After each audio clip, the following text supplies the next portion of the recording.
Hi, I'm Patrick Ethier. Today, Justin Cusson and I, along with the rest of the WVLT Channel 17 Video Club, are here at the office of Congressman Paul Tonko of the 21st Congressional District. Congressman Tonko has been in his current position in office since 2008, when he took over after Michael McNulty retired. Justin and I will be interviewing Congressman Tonko and have prepared several questions for him. We also have Jordan Reyes working the camera. Let's go in and meet Congressman Tonko. All right, we have several prepared questions for you, Congressman Tonko. And how are you today? I'm doing well, Patrick, and it's great to join you on WVLT. It's great to have you gentlemen here at the office, and I look forward to our discussion. Thank you. What is a typical day like as Congressman Paul Tonko, whether in Washington, D.C. or traveling throughout the 21st Congressional District? Very good question. In Washington, in D.C., the day starts very early. There's usually a briefing and gatherings that we do, perhaps on the budget or on dealing with tax policy. Then we'll go to caucus. Everyone will, in this case, in the Democratic caucus, bring together their thoughts on what issues are important, what the solutions are, and we try to build a Democratic response, a Democratic answer to all of the questions. Then oftentimes it's back to the office for meetings, then to the floor, maybe for votes, back to another office building for hearings with a committee that I might be on. I serve on both science, space, and technology, and on natural resources. So a committee hearing or a subcommittee hearing might be held. Then you go back to the office for more meetings, back to the floor for more votes, and then that goes on to usually 6 or 7. And then there are these opportunities that we call special orders, where we can go to the floor for as much as an hour. They alternate from Republicans to Democrats and back and forth. And I will, with my friends and my coworkers that are Democrats, go to the floor with them and we'll discuss issues that talk about jobs, how we create those jobs, how do we keep those jobs.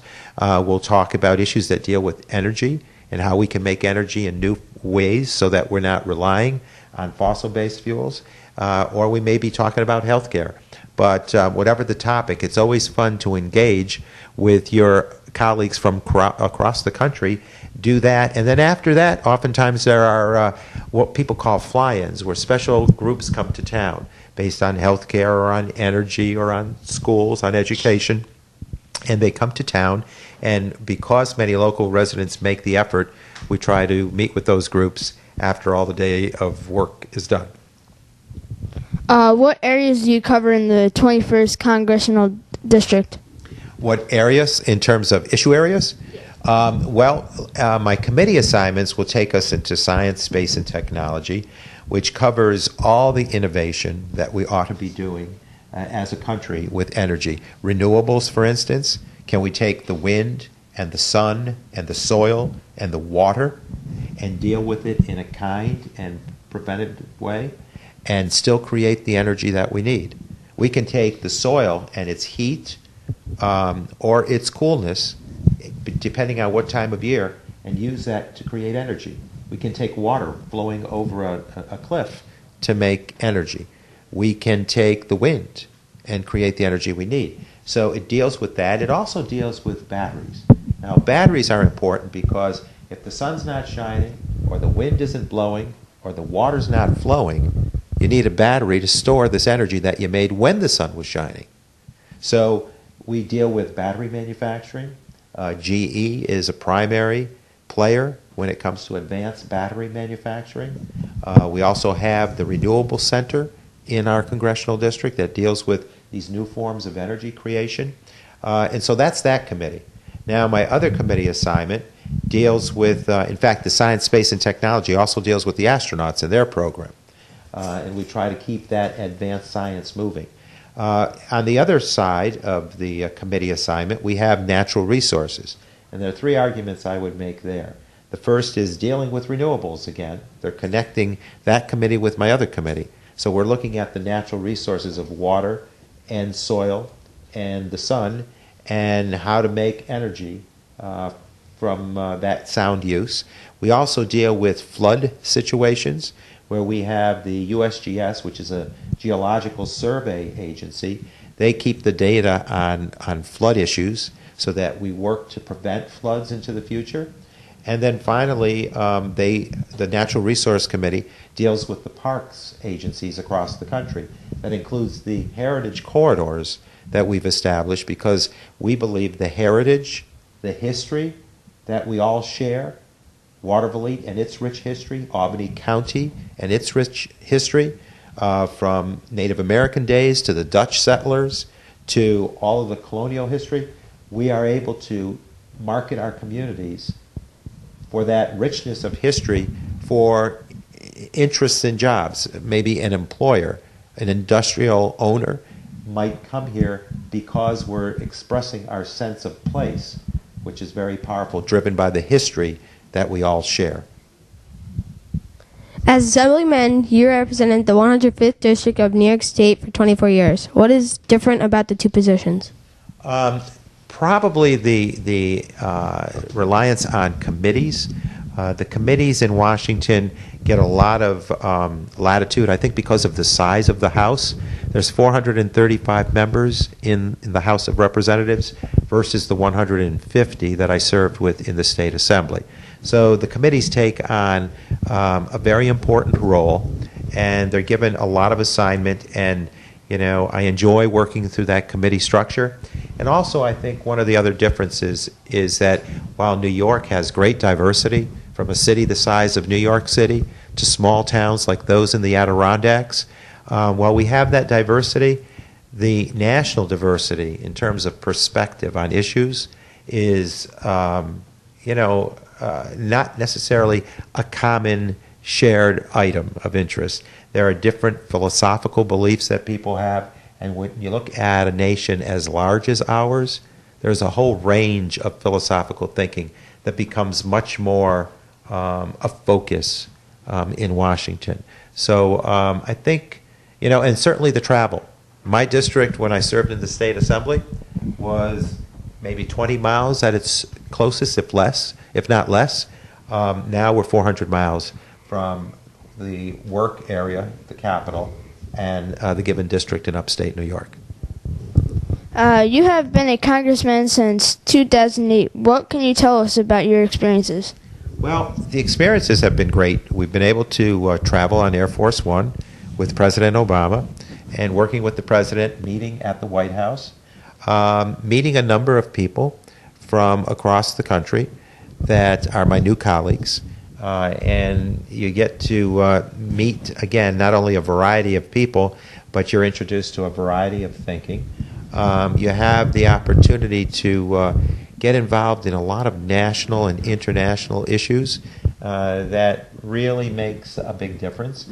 And we're always having special guests coming into town that are speaking for very important causes. So it's been a very fast-paced experience, and it's one where you travel from your district on weekends to your work during the weekdays, and you keep ping-ponging back and forth in that role.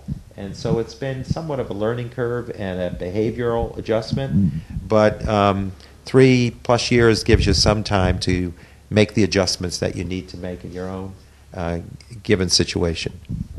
You hold a degree in mechanical and industrial engineering from Clarkson University. Why did you choose to enter politics? Well, Justin, I think that the beauty of our legislatures is that as a chamber, it's at its strongest if it's diverse. And, you don't want one profession to dominate. You don't want one gender to be stronger than the other. You don't want, to be totally without the mix of race and creed and ethnicity. So I think the same is true with career paths. If you insert engineering thinking, and every profession brings with it its skill sets, I would argue we're problem solvers, we're ideas people, we're analytical in the way we approach our work. And so I think engineers in that whole construct of a legislative body bring a value added, as does everybody. But I think that's our value added. So think of it, my assignments are very technical. I'm dealing with renewables in the Natural Resources Committee, and we're dealing with some heavy-duty complex issues in science and tech, the investment in research and development, the investment in a grid system that enables us to move forward to deliver the electrons to the workplace and the home places across this country.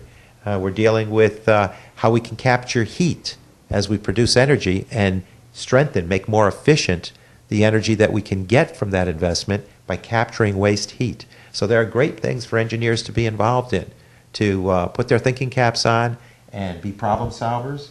And let me ask you, are either of you thinking of being an engineer any day? Yeah, kind of. Are you? Yeah. That's a good answer. At least you're thinking. Yeah.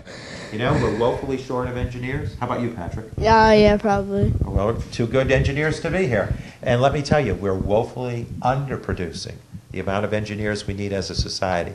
We have about 4.5% for any college graduating class across the country that are represented as engineers of all those college graduates. In other cultures, in Europe, it might be near 15, 16%.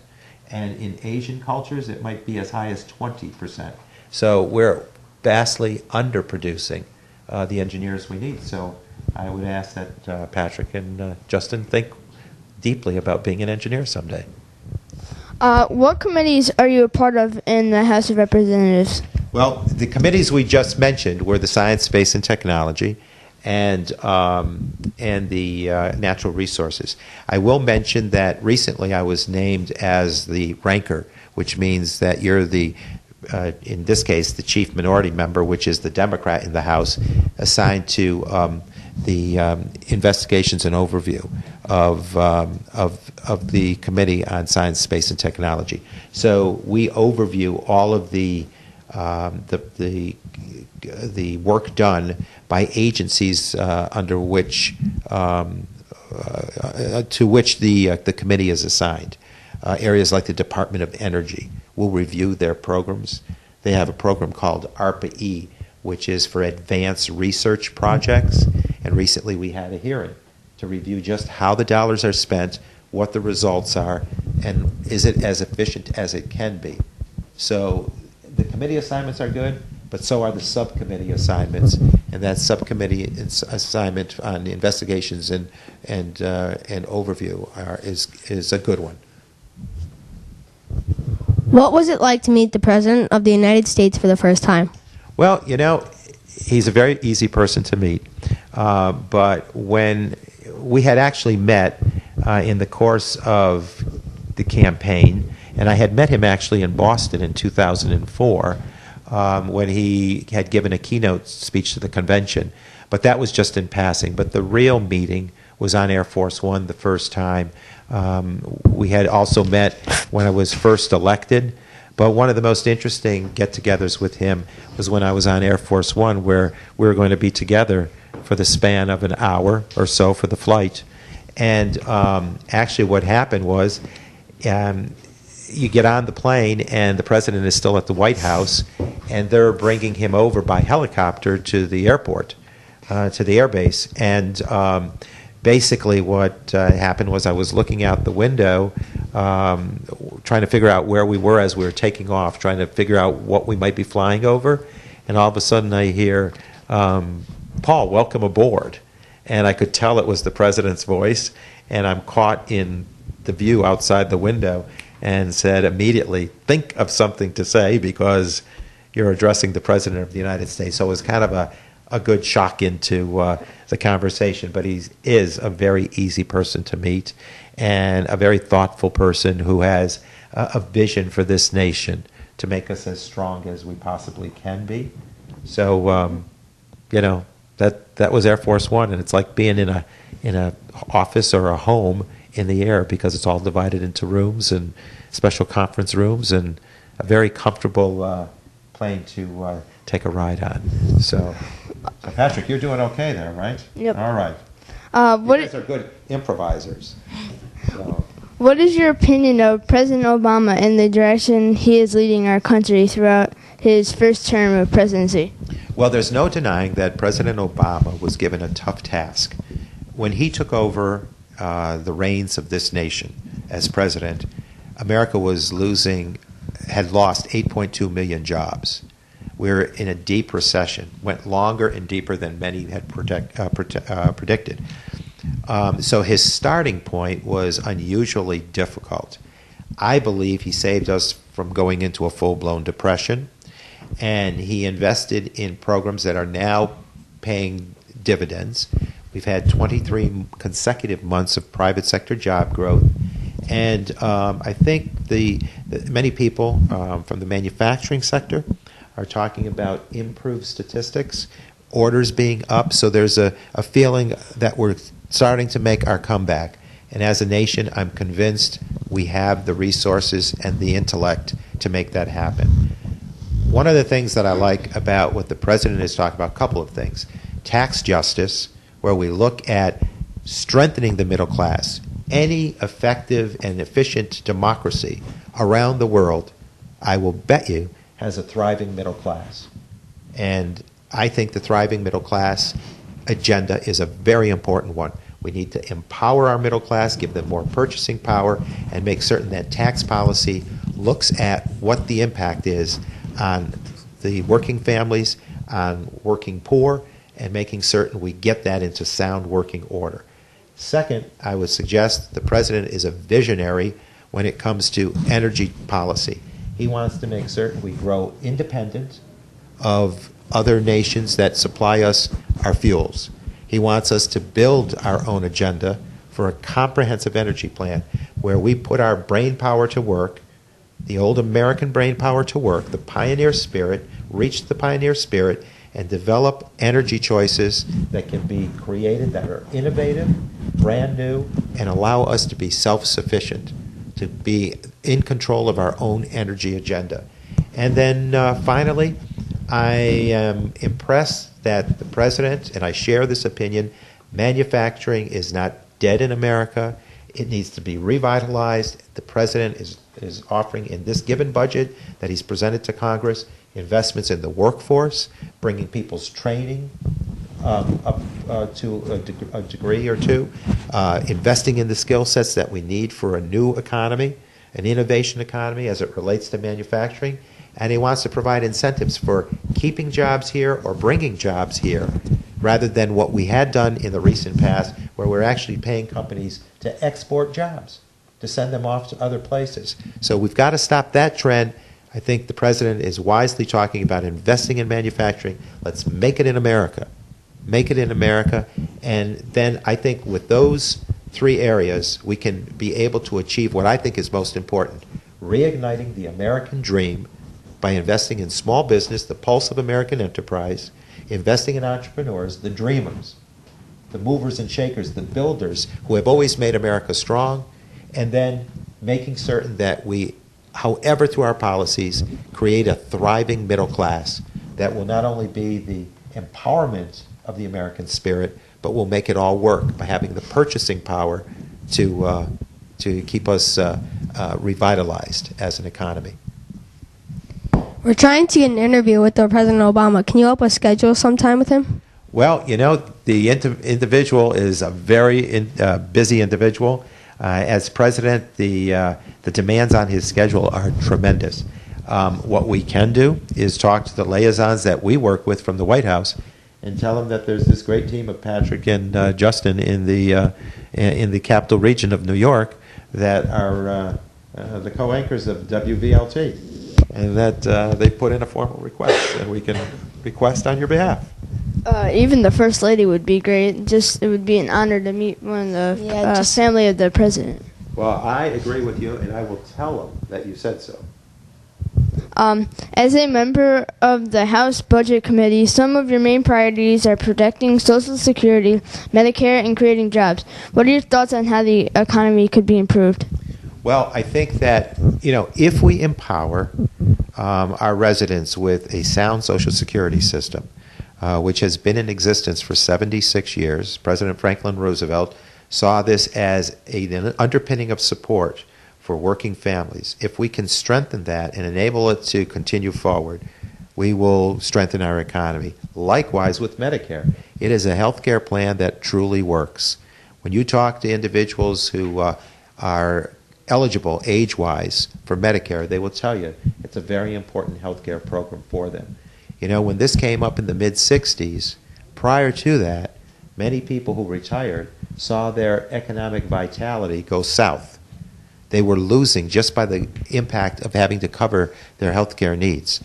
I would argue that the stability, for the economic stability purposes of our retired households, Medicare is a wonderful formula for success, and we need to strengthen that also. In terms of the economic recovery, it's about creating jobs, producing, again, energy self-sufficiency, reaching to our pioneer spirit, creating a manufacturing base, and working with our waterfronts, to use that axis of our waterways as a marketing strategy for showing people what a wonderful quality of life and historically rich area we have. And if we can show them that strength of community, that power of place, the place esteem that embraces all of us, is a good thing to market out there. And I think that's how we move forward with a very positive agenda. I always maintain an optimism that we're going to create our best days ahead of us. And we do it by reaching to the talent that surrounds us. I'm surrounded by talent here on the set today. And we need to reach to that. We need to commit to your generation so that my goal is to give you a world much better than the one I inherited. And if we don't give you a better world, then we have failed. And you're worthy of our hard work. You're worthy of our investment. You're worthy of our not living for the moment, but living for the moment and the future. You were recently appointed to the Natural Resource Committee, which deals with issues like hydrofracking. Can you tell us a little about the committee's main objectives? Sure. They will deal with making certain that our natural resources are protected, that they're utilized in sound ways, that our park systems are working, and that they're appreciated and bolstered for the next generation. They'll work with a number of issues that deal with the forcefulness of water to make certain we can prevent, where possible, the flooding in areas. And they'll also be working on an agenda with renewables, which I think is a great investment for us. If we can take the natural resources that we just inherit by being this planet, and if we can use those in a benign way, then I think we're then appreciating the richness, the gifts that have been given us as a people. And we're blessed by those gifts of the earth and the environment. And if we can use that to help us in our needs, then we're being respectful of those gifts. We're being respectful of the Creator. You were appointed head of NYSERDA by former Governor Spitzer. Can you tell us some of the organization's main achievements under your leadership? Sure. The New York State Energy Research and Development Authority, NYSERDA, is a very much respected institution, not only by New York, but by the nation. I can tell you, because people know I served there just before I entered Congress, they asked me about it with great respect. They just acknowledge that that center does great work. It deals with research. Not every research project is a success story, but until we invest in research, nothing might happen. So the internet came with federal dollars and state dollars in research. GPS came with investment. Laser surgery came with federal investment. Soft contacts came with research from federal investment. So these are things that prime the pump, so to speak. NYSERDA does that kind of work. And we were working on transmission activity to get more effectiveness from transmission. We were working on, when I was there, we were working on the green transportation corridors, advancing rail as the most efficient form of travel and creating networks of connecting to rail so that we can have livable communities, walkable communities, and again, pollute the air less and use our energy resources wisely. A lot of the work we did, too, was with renewables. We were retrofitting businesses, for instance, for efficiency's sake. And probably the best thing we did during my tenure was really ramp up the dollars for energy efficiency.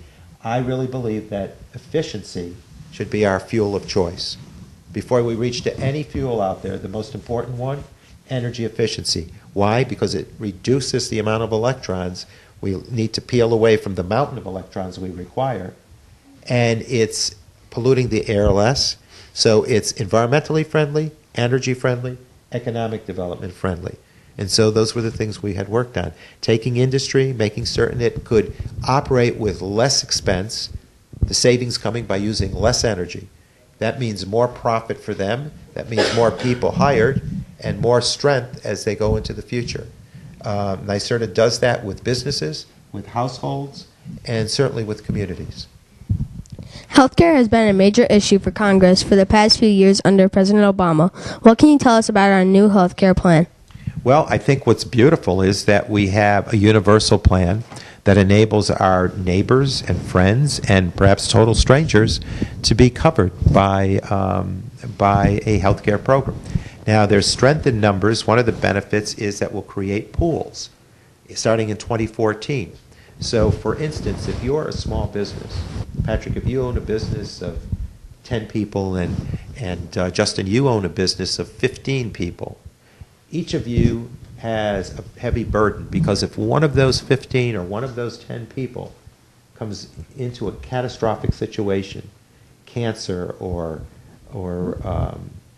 cardiac disease, heart disease, that really requires a lot of money and attention, your impact for 10 or 15 people is severe. And you'll see your premiums, your insurance costs, go up rather quickly. But if the two of you enter into a pool with hundreds of people, if not thousands around the state and country, you're then less impacted when you have that 1 in 10 or 1 in 15 scenario. You're part of millions now. And so that will be a benefit that will be shared.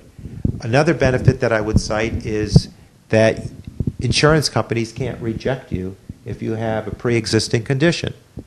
So say a cousin of yours might have some heavy-duty disease, might have juvenile diabetes. His family might not get coverage because when they went to get the coverage, he already was diagnosed with juvenile diabetes. Now, there's a lot of work we've done with the disease. A lot of people live with the disease. We're working for research dollars. They advocate on the Hill, and it's a wonderful group to work with. And they have an opportunity to live a full life, a very involved life. But without the health care coverage, some of the needs might not be met. So pre-existing conditions are no longer allowed as an excuse. We also take the donut hole. The donut hole is where seniors have to pay after a certain level of expenses in any given calendar year, and many of the seniors remind me that they're at that threshold within a few weeks and months of the year because they require so much medication. There was a contribution coming from seniors. This measure will close that by the year 2020 so that they're benefited by that kind of effort where they don't have to dig into their pockets to pay for their medications that they need. Many of them choose between food that they need, fuel that they need to heat their homes, or their medications. And sometimes they take less than all the medications they're required to take simply to stretch their budget. That's unacceptable. Those are just some of the benefits. There are many, many, many others. Free screenings every year, the annual physicals that are included in the package, a lot of screenings, preventative measures that are encouraged. So it's a very sound package that took a lot of thinking and a lot of time to develop. Is there anything you can tell us about the job development locally as a result of global foundries and development at the Watervliet Arsenal?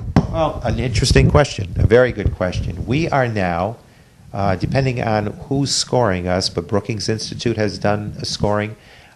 These many, many think tanks do scorings by regions in the country.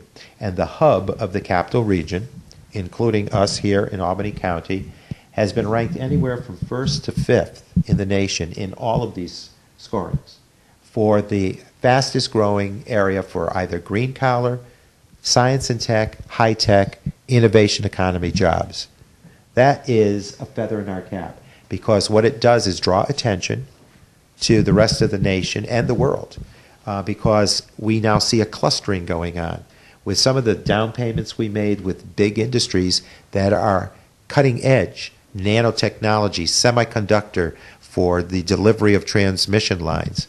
All of this science and tech work is driving a clustering that is now seeing us as a good area in which to invest. Why? Because that clustering is also bringing the brain power to the region. It's developing the skill sets that we need. And so businesses that are at that growth pattern, like nanotechnology and semiconductor and battery manufacturers and resource people, R&D investments, and those who are dealing with renewables, they're coming to this area. Now, that's not to suggest everybody is going to work in that field, but it builds a base off of which all the other ancillary pieces, all the other support mechanisms that supply these needs, it brings those jobs into working order also. So it's a high bit of good news for us, and it's a lot of bright promise for the region. The country is facing serious economic problems, and the Housing Authority is facing serious funding cuts despite the need to continue to provide safe and affordable housing to its residents. Do you see any relief in sight? Yes, I think that what we need to do, as a recent former member of the Budget Committee, because the Natural Resources Committee assignment came, and you can only hold 2 committee assignments in the House. But as a member of the Budget Committee, I learned very clearly that we need to address both sides of the equation, the revenues and the investments. And, there are needs out there that require our investing. And so my mantra is, my guiding light is, cut where you can so you invest where you must. Housing authorities are a must. Housing, shelter are a key element of life. People need to call a place home. They need that home to be strong, to keep them warm, keep them sheltered. And so that is an investment that is a must. We've heard a lot of talk about tax injustice. The middle class has been saddled with tax burden, where the top 1%, millionaires and billionaires, have not had an equal proportion of the burden. And so now I think it's very important for us to revisit just what the most high income thresholds in the country are paying for taxes, and we need to revisit that and have a serious discussion on tax reform so we have the revenues required for the investments that are also required, and do it in a way that tightens the belt by addressing inefficiency, waste, fraud, and outmoded programs. But Housing Authority efforts and to the wonderful work that the team does at Watervliet Housing Authority, they have taught us just by their achievement that work needs to be done there, commitments need to be made, and the absolute investments in housing opportunities need to be made. So we thank Charlie and the group at Watervliet Housing Authority for the inspiration they provide. The Housing Authority recently installed solar panels on its 4th-story apartment building. Can you tell us your opinion of solar power and its place here in New York City? Well, I think solar power is a cool thing. It's taken the rays of the sun and it's turning it into energy. I mean, we ought to do a lot more of that. And not only installing it on roofs, but making certain that in some cultures already, they're doing solar panels strictly for hot water needs. So you have solar hot water, which they train plumbers to do. So this nation needs to get into that skills training with the trades so that we can do even more clever use of solar. And then I'll take it a step further, Patrick. Let's build those panels here in this country.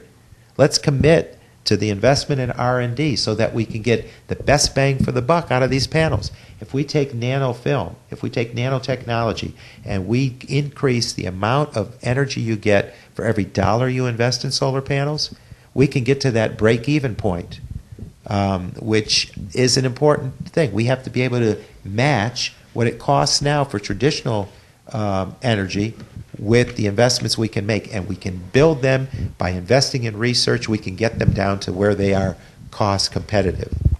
And so it's a big challenge to us, but I would love to see solar be a legacy piece for New York State and for the nation. Watervliet was very lucky not to have the damages by Hurricane Irene, but other local areas weren't so lucky. What can you tell us about the damage you saw elsewhere? Well, I can tell you I witnessed where homes were totally taken into the water. I talked to those families. All they had in some cases was a phone sitting on a log. The entire house swept away, everything in it. Some things that you can purchase back, other things that money could never buy. Precious items, remembrances of days gone by, family portraits, things that you could never, ever replace. Those are painful moments to witness. Farmland that was washed away, some of the richest farmland in the country, here in the Schoharie Valley. Damages to bridges, damages to canals and locks, heritage elements, covered bridges, historic sites, damaged, washed away. Very, very painful. Businesses that were unable to open for months. And the needs continue as we speak. In this month of February and in the month of March, there are still people struggling.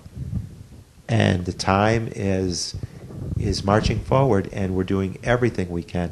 In fact, I advance however I can with my energy and skill to allow people to understand the dire need that we have in upstate New York because of the flooding.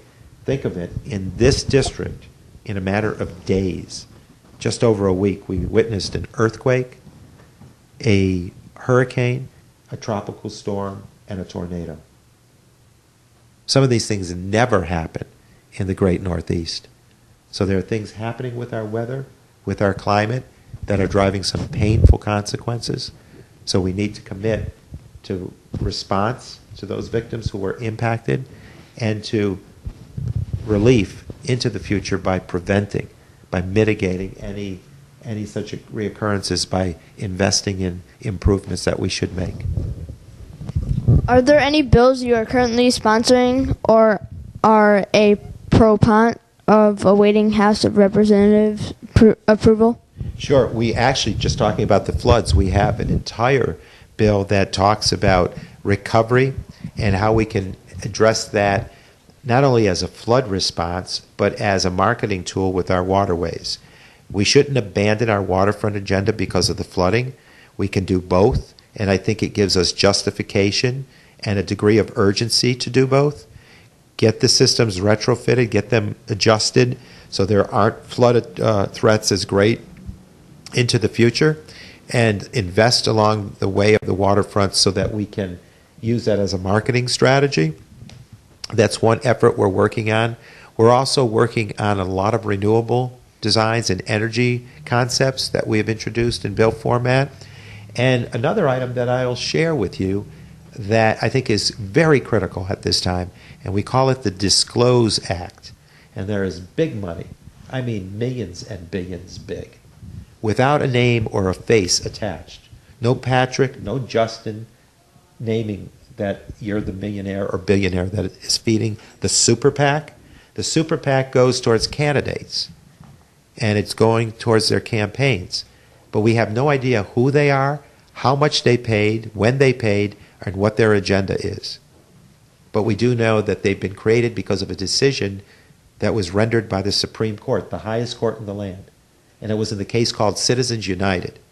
And we need to address those super PACs. So I'm on legislation that requires, if you're going to have this super PAC, that the Supreme Court, by a 5-4 vote, closest you could get, if you're going to go with that decision now and create these super PACs, and you're going to run ads on TV, the Disclose Act would require that you name who you are, who paid for the ad. So if it was a corporation that is oil interested or oil driven, you would have on the bottom, ABC Oil paid for this ad, and then people know that big oil is paying for your campaign and that they might be against a progressive agenda. So those are the big issues we're working on right now. What can you tell us about the Iran crisis? Well, the Iran crisis, I think, Justin, we have a great performance by the president. When you look at the fact that bin Laden has been captured. When you look at the fact that Gaddafi has been, removed, these are major steps forward for freedom for the world. And the president now is withdrawing the troops from Iran, the plan for the withdrawal from Afghanistan. And, that means savings that can come our way for a domestic agenda. We can invest in programs at home, education for you young gentlemen, all the way up to health care for the most senior of us. And I think those are important savings that can be translated into investments, including housing. They also speak to the ability of mission accomplished, and that we'll stay in contact with these nations to make certain that they move forward with fairness in how they create their given forms of government. We'll work with them and coach them. But I think it's a sign of a job, of a mission accomplished, and concurring savings that come to us as a people, as a nation, to reinvest in us. What would you tell young people about the responsibility to vote? Well, your vote, every single vote matters. I witnessed elections this past November in some of the races where people won by one vote. So your vote does matter. And, living in a republic as ours, with a representative democracy, there is a tremendous challenge and a price to pay for that. And it requires, I believe, that you do your homework, not just vote, that you do your homework. You decipher who's standing for what. And there are many ways to reach people through technology to determine where they are on issues. And we have to determine from that homework assignment what the best votes are that we cast. But everyone, when they're age eligible, ought to register and vote. A democracy counts on that. We have some of the worst voter turnout in the country, and we have to turn that around. And I just think the voting is a fundamental strength of our nation and needs to be exercised by everyone that's eligible. Will you be seeking re-election when your current term in office expires? I will, and that's this year. I'll be seeking election in 2012 in November. And interestingly, as we speak, they're determining what those lines are of the congressional district that would house me. So I'm waiting to see what those lines are before we announce our official campaign. And if I can, Justin, go back to Patrick's question about young people voting. I have witnessed where we worked, for example, on getting dollars for a bridge. That took 15 years from start to finish. By the time we got the engineering money, we got the design money, we got the permitting done, construction designs all let, and construction work done, it took 15 years. Years before that whole cycle was all the advocacy, pounding away to get the dollars to what we needed them to be. So it can take 15, 20, 25 years to get things done.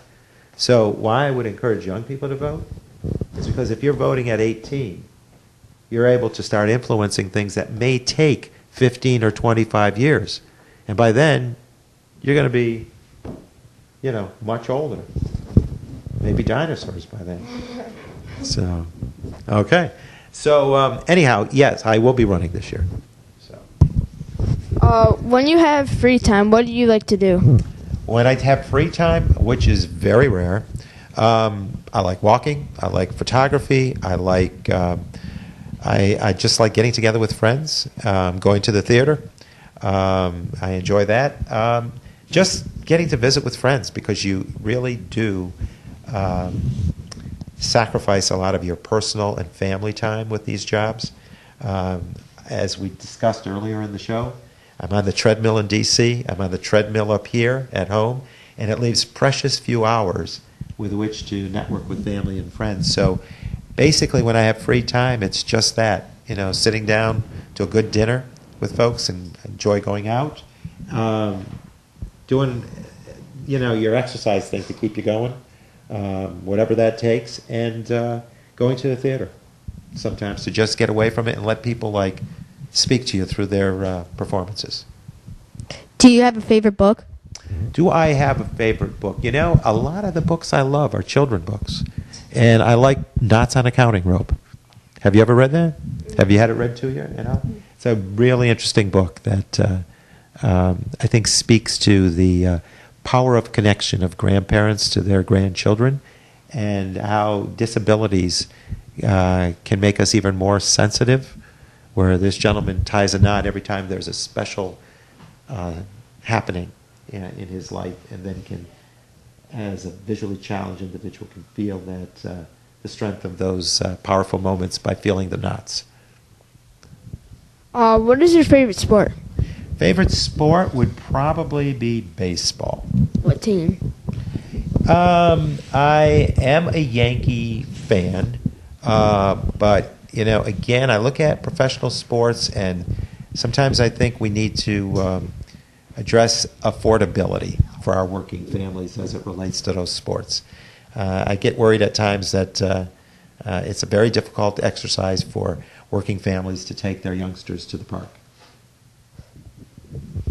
Do you have any questions for us? Yes, I think my question is, what issues are most important to you as young gentlemen who are looking forward to most of your years on this earth to come? Well, my issue, I think, is school. Like you said, the economy we have now.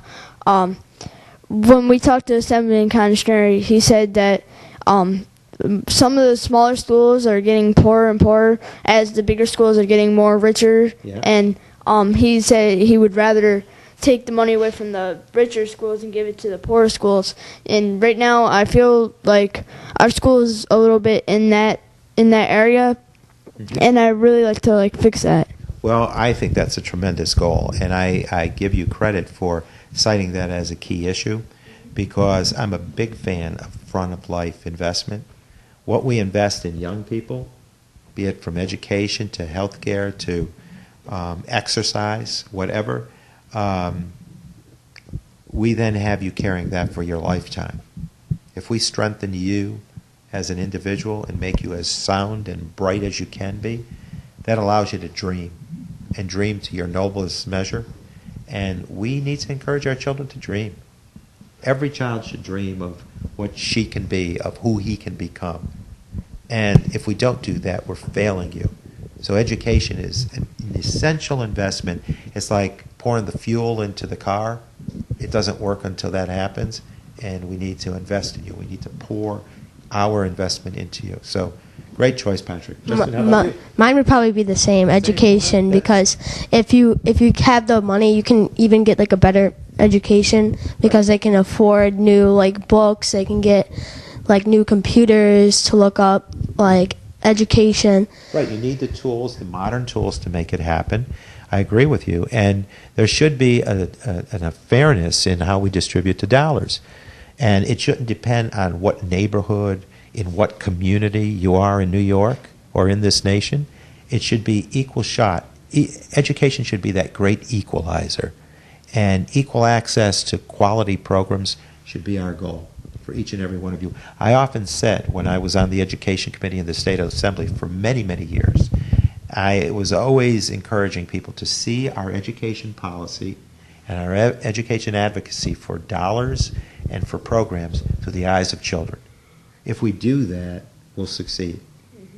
And, every time I go into an elementary classroom, go to those 4th and 5th grade classrooms, you can remember those. And when I go in there, you can sense the thirst that the young students have for education. Everyone wants to become brighter and bolder and better. And education is that empowerment tool. And so we ought not deny them. And it's a gift. It's a gift that we share as a community. And I'm convinced that that gift, like a traditional gift, has its best value when it's used. So when you pour it forth as a gift and you present it in a very vibrant fashion, it has its greatest power when you use it. So, and you folks use it. You use it really well. Education is basically like the key to the future. It is. It is. Couldn't be said better. I think of the folks that were there for me through my beginning days. It was a community supporting me. The community of Amsterdam fought for the best schools. And, that's the passion we need to see from the adults of community. Not denying any bit of education. And today, many more opportunities for you with technology, and we need to discipline that technology, but we're growing. Think of it. We're supposed to train you to be the major players in an international market someday, because the world is growing small. When I was your age, the world wasn't that small. Today, we're all connecting to 7 continents, not just one. And we're making certain that we're ready to work with each other in the village of the globe. And to do that, you folks need to have language skills. You need to have technology skills, so you're not only literate in the traditional sense, but computer literate. And you need to have the awareness of all these occupations. If somebody your age tells me they want to be a teacher, it makes sense. They saw the profession on display. But we need to let the world know, the school world know, what an engineer does, what a nurse does, what a plumber does, what a film director does. You need to know what those strengths are, what a pilot does. And when you find out that to be a pilot, you have to be good in math, then your math scores are probably going to zoom up if that's what you want to do. So, good questions, gentlemen. All right, thank you very much, Thank you. Congressman. Thank you, Patrick. It's been a pleasure. Justin, Thank you. It's been a pleasure. And to all of those viewers at BTL, what a great opportunity and what great interviewers. So this has been a pleasure, and it's always fun to join you on the station. We hope you enjoyed our interview with Congressman Tonko, and we wish to thank the Housing Authority for helping make this such a rewarding experience for all of us in the video club.